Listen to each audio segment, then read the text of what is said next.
No, you're not broken, and there are definitely solutions to this problem. You're a woman. You're somewhere between the age of 40 to 50. For the most part, you're healthy. You exercise often, you eat fairly well, you even run, bike, and do other outdoor activities. But lately, your body feels like it's been failing you. It takes forever for you to recover from a tough workout. It seems like you're losing strength. Maybe you could do 10 push-ups before, and now you can only do 5. And when you do go for those rides or those runs, it's harder to control your pace, and you feel a lot slower. First and foremost, I hear you, and I know how upsetting that can be. And secondly, I want to promise you, you are not broken.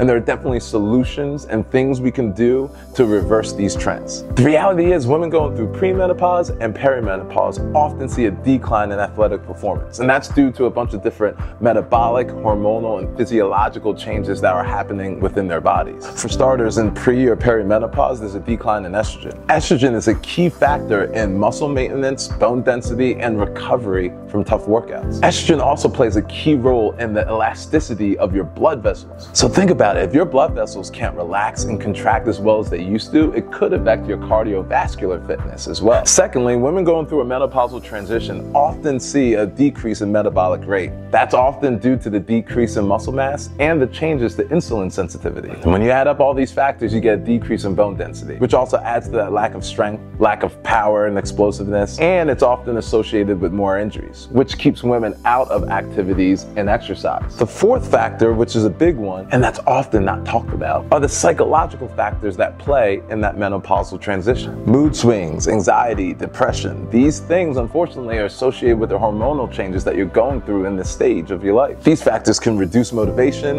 increase fatigue, and just makes it harder to maintain a consistent training schedule. Unfortunately, women going through this stage can also experience sleep disturbances, insomnia, night sweats, all of which can reduce sleep quality enormously, increasing fatigue, reducing your recovery rate, and stunting your athletic performance. Now, this is not a doom and gloom message. There are very simple things that we can do to slow down menopause and even reverse some of the symptoms. For starters, even though you may not feel like it, you need to keep a consistent exercise routine. One that consists of weight training, but one that also consists of lighter LIST training style exercise options. LIST standing for low intensity steady state, like walking, casual biking, yoga. Having a healthy mix of heavy lifting and light casual activity will be the best for your body to gain and maintain your strength while giving your body enough time and grace to recover. Number 2, you have to pay attention to your diet. A diet filled with fruits, vegetables, whole grains, lean proteins, and healthy fats will help support your hormone balance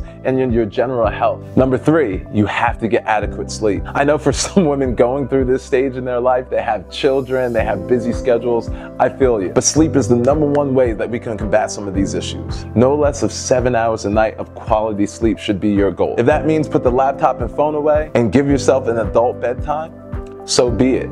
You'll thank yourself later. So this is your task. Do those 3 things well. Find an accountability buddy who's gonna hold you accountable to doing those things for, let's say, 3 to 4 weeks straight. Don't only track those things that you're doing, also write down how you feel while doing it. So at the end of the month period, we can assess how we're feeling and any progress that we've made. If we've paid attention to those things and we don't see any improvement in 30 to 60 days, then maybe it is time to talk to a doctor or a specialist about HRT. HRT meaning hormone replacement therapy. Sometimes women going through this menopausal transition have to be put on estrogen supplementation to reverse some of these symptoms. Another thing that you can do that we haven't talked about yet is the stress management part. Stress is going to be one of those things that exacerbates all those symptoms that we talked about. So stress management will be a great thing to add to this whole process. Going to therapy, meditation, breathing and relaxation techniques, social support. Doing these things separately are good, but doing these things all together is very powerful. Being a fitness coach and a personal trainer for 13 plus years, I've worked with hundreds of women going through this stage that you are right now. Trust me, there's hope,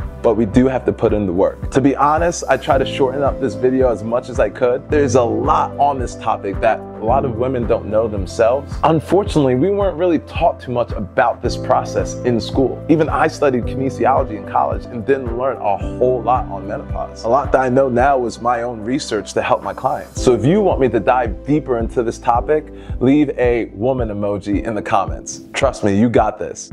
Stay resilient.